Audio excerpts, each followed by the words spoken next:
Mga kalupa, andito na naman si Maglulupa para ipahayag sa inyo na meron na naman akong isang beneficiary dito na ibang lahi na kaibigan ko, my friend from Nepal.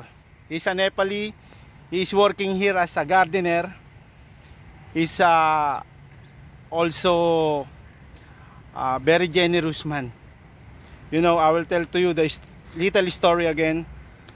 When I was starting here planting, he crossed in my front. He asking me, brother, what are you doing here?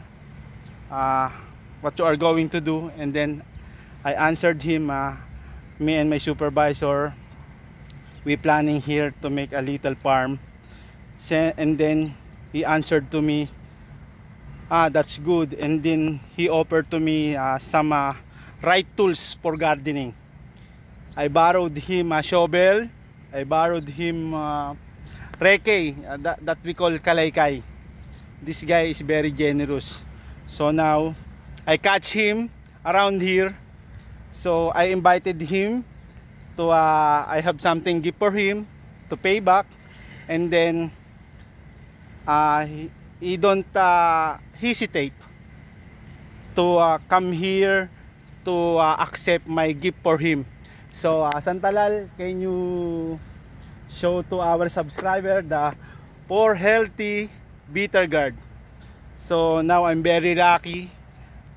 Santalal is one of my key to have right tools for gardening.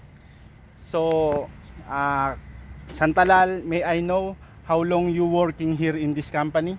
I'm 6 years 7 months finished already. Wow, that's great. He's one of the pioneer here. If you compare me, I'm just I will be turning 1 year at this coming January 5. So when our first meeting, I know I feel him is very generous. So that's why I'm very thankful to pay back to my friend. And Santalal will come back here to pick pumpkin also. And chili, I promise him a lot. Every time we will have a harvest, he's belong us to will receive vegetable. So now mga kalupa, I will not be prolong my vlog to Santalal. So ngayon, we are very happy right now that one friend we helped, and last time he helped me. So that's the cycle of life. You help others and they will help you as well. So now Santalal, yes. Thank you for your time to me. I know you're busy when I catch you, but I force you to come here. Hope you sorry for that, because I'm very excited to have a vlog with you.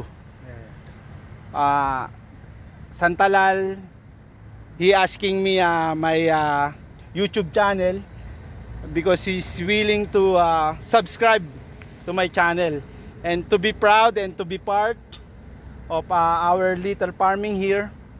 And obviously Santalal is a gardener, and he's have more knowledge about gardening. That's why I'm keeping touch with him. Every time we meet in the street, I giving to him warm welcome every time we meet. And let's have a vegetable party, Santalal, sometimes. And you help me to another and teach me to other plant how to grow it fast.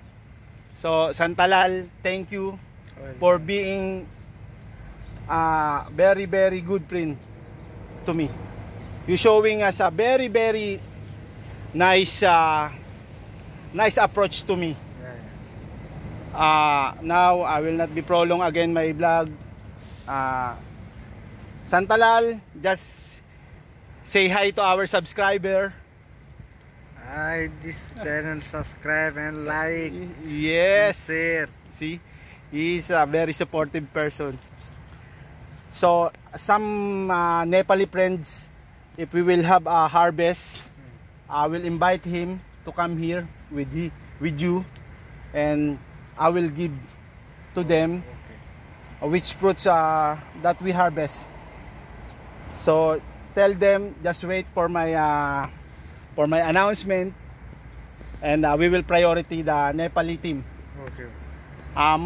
Mostly gardener team here is from Nepal.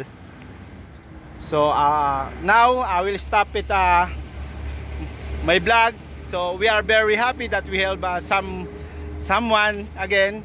So thank you very much for my vlog. Okay mga kalupa, Santalal will come back on his work.